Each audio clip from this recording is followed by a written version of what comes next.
Hello hello. Hi రపందల్. Hello. Hi ఆదా. Hi Aadya. Hi పెరమన్. హాయ్. బడికి మీకు ఏ స్నాక్ అంటే ఇష్టం? పిజ్జా అంటే ఇష్టమా? బర్గర్ అంటే ఇష్టమా? ఫ్రెంచ్ ఫ్రైస్ అంటే ఇష్టమా? కూల్ డ్రింక్ అంటే ఇష్టమా?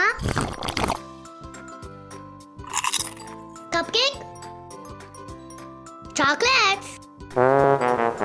ఈ చాక్లెట్ బదులుగా ఈ కొబ్బరి తినండి.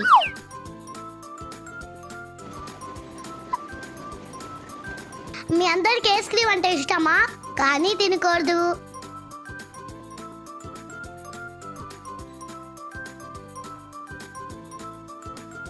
కూల్ డ్రింక్స్ బదులు సబ్జా వాటర్ తాగండి with lemon. Super tasty and healthy. Beetroot juice, carrot juice, orange and pineapple juice instead of chips. ఈ పల్సెస్ తినండి.